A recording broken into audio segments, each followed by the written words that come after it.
बांग्लादेश से इस समय कई खबरें आ रही हैं। पहली बात तो ये जो कठपुतली है चीन और अमेरिका की, मोहम्मद यूनुस, इसकी सत्ता खतरे में है। लेकिन ये बड़ी खबर नहीं है।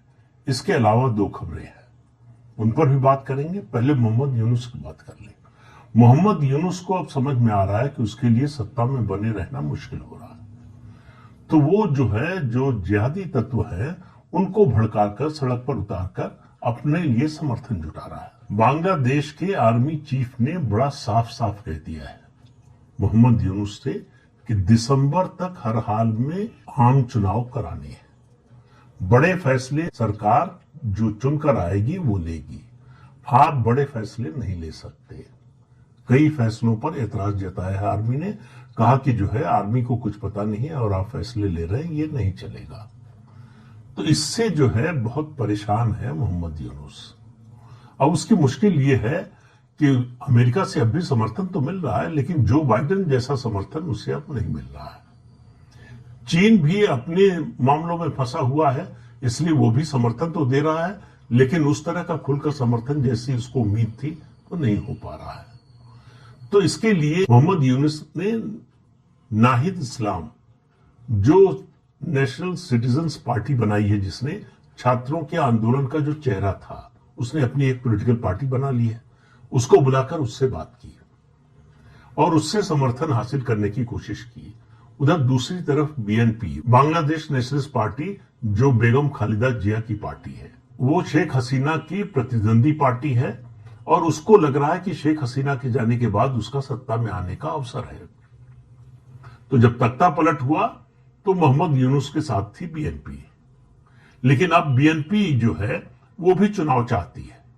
वो मोहम्मद यूनुस को सत्ता में नहीं देखना चाहती है, और वैसे तो कोई नहीं देखना चाहता। तो मोहम्मद यूनुस ने कुछ और नई चीजें शुरू की है। जैसे एक उसमें सबसे ताजा है, वो है ह्यूमन कॉरिडोर। यूनाइटेड नेशंस भी ये चाहता है। यूनाइटेड नेशंस के सेक्रेटरी जनरल ढाका गए थे पिछले दिनों, तब इसकी बात की थी। अमेरिका चाहता है। अब ये ह्यूमन कॉरिडोर क्या है? म्यांमार से बांग्लादेश तक एक ह्यूमन कॉरिडोर बनाया जाए। कहने को तो ये जो रोहिंग्या हैं उनकी सहायता के लिए, उनको ह्यूमैनिटेरियन जो मदद पहुंचाने के लिए, कि रसद पानी उनको पहुंचाया जा सके, इसके लिए होगा। लेकिन इसका उद्देश्य कुछ और है। देखिए, वहां से जो रोहिंग्या आ रहे हैं वो आएंगे ही, वापस जाने वाला कोई नहीं है। ये मुस्लिम रोहिंग्या इन्होंने दो लोगों से म्यांमार में पंगा लिया। एक तो म्यांमार की सेना से, और दूसरा म्यांमार में जो बौद्ध समुदाय है। बौद्ध समुदाय शांति से रह रहा था, उस पर हमला शुरू किया और सेना पर भी हमला शुरू किया। तो उस दोनों के बीच में ये पिस गए, तो वहां से भागे। लगभग 11 लाख से ज्यादा मुस्लिम रोहिंग्या बांग्लादेश आ चुके हैं, ज्यादातर पानी के रास्ते आते हैं। और इसके अलावा बांग्लादेश से फिर ये भारत में भी आ चुके हैं। सुंदरबन और दूसरे इलाकों से, बांग्लादेश से अलग अलग रास्तों से भारत भी पहुंच रहे हैं। सवाल ये है कि ह्यूमन कॉरिडोर क्यों? दरअसल अमेरिका और चीन दोनों चाहते हैं कि बांग्लादेश के जरिए भारत को अस्थिर रखा जाए। तो ये जो ह्यूमन कॉरिडोर है, इसका मुख्य मकसद है कि म्यांमार से हथियार और ड्रग्स बांग्लादेश आए, वहां से भारत में भेजा जाए, या भारत के खिलाफ इस्तेमाल किया जाए हथियारों का। भारत इसका विरोध कर रहा है, लेकिन भारत ही नहीं, बांग्लादेश के आर्मी चीफ भी इसका विरोध कर रहे हैं। अपनी सेना के प्रमुख अधिकारियों के साथ बैठक में पिछले हफ्ते उन्होंने इसे ब्लडी कॉरिडोर कहा, और कहा कि किसी भी हालत में नहीं बनेगा। यूनुस से भी जाकर कह दिया कि यह कॉरिडोर नहीं बनेगा, इसको नहीं बनने देंगे। अमेरिका और चीन तुले हुए हैं कि यह कॉरिडोर बनना चाहिए। तो एक फ्रिक्शन का पॉइंट बड़ा ये बन गया। बांग्लादेश के लोगों को अभी समझ में नहीं आ रहा है कि हमारे फायदे में है, नुकसान में है, क्योंकि मुश्किल यह है कि वहां कोई पॉलिटिकल एक्टिविटी हो नहीं रही है। वहां पर जो कुछ हो रहा है, यूनुस के जो पुराने समर्थक हैं वही जो कुछ सड़क पर उतरकर बोल रहे हैं, कह रहे हैं, वही हो रहा है। तो पॉलिटिकल एक्टिविटी बंद है। अवामी लीग पर प्रतिबंध लगा दिया गया है, उसके चुनाव लड़ने पर भी प्रतिबंध लगा दिया गया है। अब चुनाव से पहले ये प्रतिबंध हटेगा कि नहीं, ये बहुत कुछ निर्भर करेगा सेना के रुख पर। तो सेना क्या करेगी इस पर निर्भर करेगा। लेकिन मोहम्मद यूनुस की गद्दी खतरे में है और उसको कोई बचाने वाला उस तरह से दिखाई नहीं दे रहा है जिस तरह से बनाने वाले सामने आए थे। अब वो धमकी उसने पिछले दिनों दी थी, कुछ महीने पहले, आपको याद होगा मार्च में जब चीन के दौरे पर गया था तो उसने चिकन नेक की बात की थी, जिसको हम सिलीगुड़ी गलियारा भी कहते हैं। तो सिलीगुड़ी गलियारा जो है वो भारत को उसके जो नॉर्थ ईस्ट के 7 स्टेट है उनसे जोड़ता है। लैंड के जरिए जुड़ने का वही एकमात्र रास्ता है। तो भारत में जो भारत विरोधी है और भारत के बाहर, खासतौर से बांग्लादेश में, वो बार बार ये धमकी देते हैं, पाकिस्तान भी धमकी देता है और चीन चाहता है कि इस चिकन नेक को काट दिया जाए। तो भारत का संबंध जो है सड़क मार्ग से वो पूरे नॉर्थ ईस्ट से कट जाएगा। इसकी धमकी जो है ये यूनुस ने भी दी और भारत को ये बात अच्छी तरह से मालूम है कि ये उसका कमजोर पहलू है। तो यहां पर इंफ्रास्ट्रक्चर बढ़ाने की लगातार कोशिश हो रही है। उसके अलावा यहां पर जिस तरह से फौजों की तैनाती हुई है, तो इस पूरे इलाके की सुरक्षा के लिए इसको एक तरह का अभेद्य किला बना दिया है भारत की फौजों ने, भारत की सरकार ने। लेकिन इस बीच में एक नया डेवलपमेंट और हुआ है। असम के मुख्यमंत्री हेमंत बिस्वा शर्मा, उन्होंने एक प्रेस कॉन्फ्रेंस की और सोशल मीडिया पर भी डाला इसको। उन्होंने कहा कि अगर बांग्लादेश ने हमारे चिकन नेक यानी जो ये सिलीगुड़ी गलियारा है इसकी ओर देखने की कोशिश की, इसको काटने की कोशिश की, तो बांग्लादेश के 2 चिकन नेक हैं। और कौन कौन से हैं? पहला 80 किलोमीटर का नॉर्थ बांग्लादेश कॉरिडोर है। ये दक्षिण दिनाजपुर से दक्षिण पश्चिम गारो हिल्स तक जाता है। दूसरी चिकन नेक है उसकी जो सिर्फ 28 किलोमीटर लंबी है, जिसे चटगांव गलियारा भी कहते हैं। ये दक्षिण त्रिपुरा से बंगाल की खाड़ी तक जाता है। ये जो चटगांव गलियारा है उसका दूसरी चिकन नेक है, ये भारत की जो चिकन नेक है सिलीगुड़ी गलियारा उससे भी छोटी है। और इसको काटते ही बांग्लादेश की आर्थिक राजधानी और राजनीतिक राजधानी दोनों के बीच का संपर्क खत्म हो जाएगा। तो जो हेमंत बिस्वा शर्मा ने संकेत दिया, और जाहिर है कि हमारे जो स्ट्रेटेजिक एक्सपर्ट है, जो इस मामले में स्ट्रेटेजी बनाते हैं, फौज के लोग, सरकार और हमारी सुरक्षा एजेंसियां, इन सबको मालूम है इसकी सच्चाई, इसकी वास्तविकता।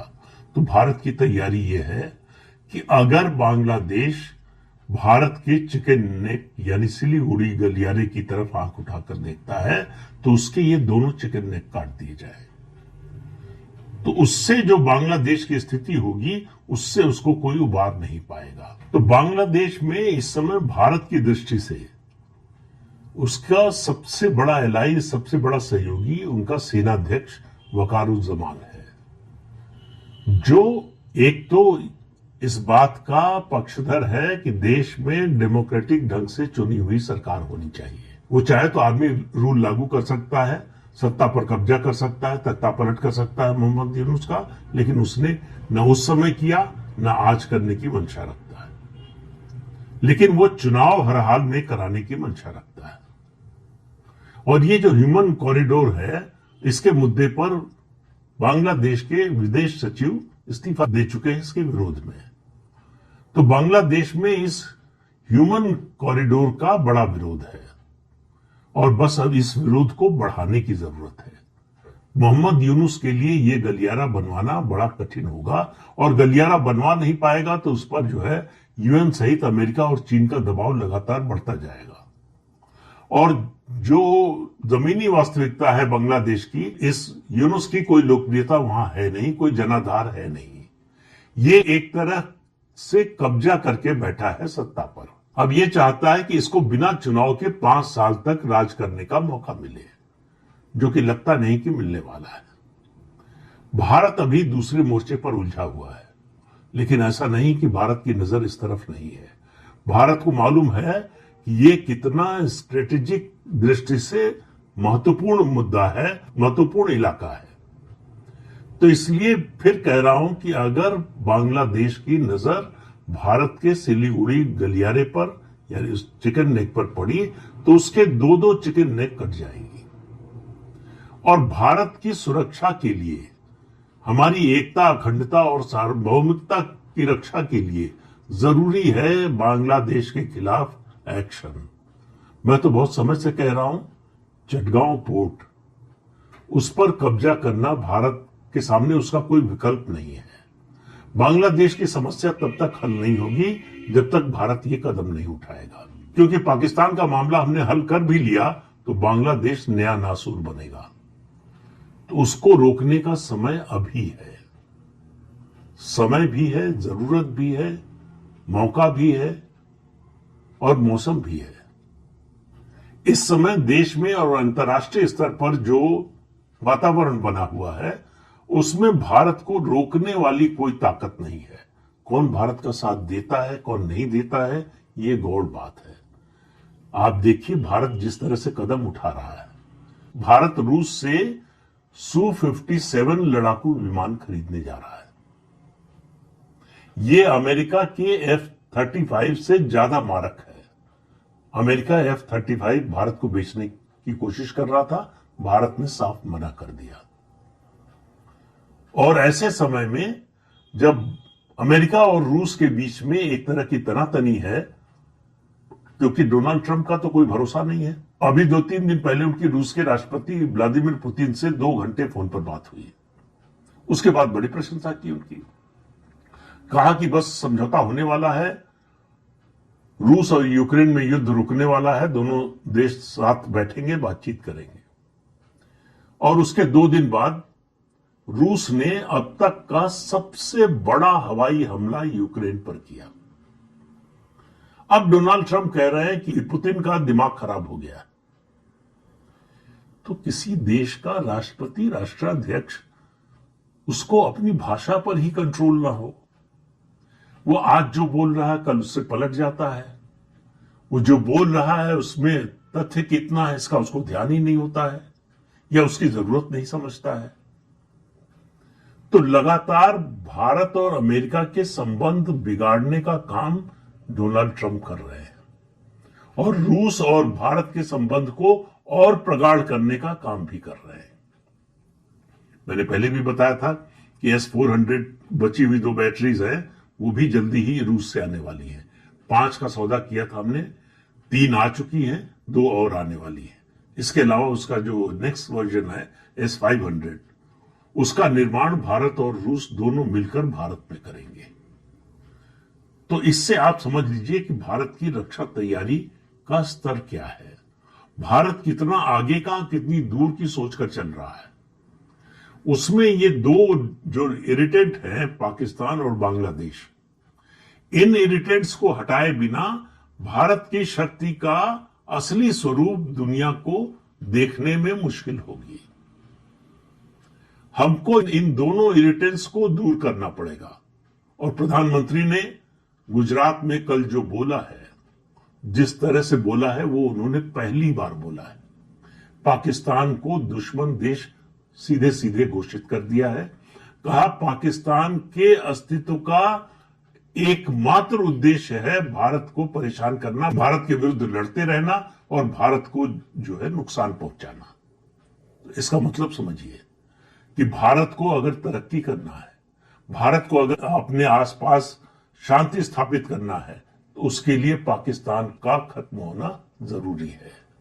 तो पाकिस्तान खत्म होगा तो बांग्लादेश कहां बचेगा?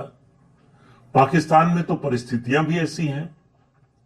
पाकिस्तान के आपको मालूम है 4 प्रांत हैं, कुल 4 प्रदेश हैं। एक उसका पंजाबी सूबा है जो देश को चलाता है, सेना को चलाता है। दूसरा सिंध, जो भुट्टो परिवार का जो है गढ़ माना जाता है। तीसरा प्रांत है बलूचिस्तान, जहां विद्रोह की आग जब से देश का बंटवारा हुआ तब से जल रही है, अब धू धू करके प्रज्वलित हो रही है। रोज पाकिस्तानी सैनिकों को BLA यानी बलोच लिबरेशन आर्मी मार रही है। इसके अलावा खैबर पख्तूनख्वा। अब पाकिस्तान को फिर से याद आई है अफगानिस्तान की कि हम तो भाई भाई हैं, लेकिन अफगानिस्तान ये सुनने को तैयार नहीं है। अब पाकिस्तान फिर से अफगानिस्तान से दोस्ती करना चाहता है और इसमें पाकिस्तान से ज्यादा इंटरेस्ट चीन का है। चीन की कोशिश है कि अफगानिस्तान और भारत करीब ना आने पाए, लेकिन अफगानिस्तान ये देखेगा कि उसका नेशनल इंटरेस्ट कहां है। भारत ने उसकी जितनी मदद की है, जितने इंफ्रास्ट्रक्चर प्रोजेक्ट भारत चला रहा है वहां, और हर तरह की मानवीय मदद से लेकर हर तरह की, चाहे फूड ग्रेन का मामला हो, चाहे दूसरी चीजों का मामला हो, चाहे आर्थिक मामला हो, अफगानिस्तान की लगातार मदद कर रहा है भारत। तो ऐसे में अफगानिस्तान एकदम से पाकिस्तान की ओर चला जाएगा ऐसा दिखाई नहीं दे रहा है। लेकिन फिर बात जो है बांग्लादेश की, बांग्लादेश की ये दोनों चिकन नेक काटे बिना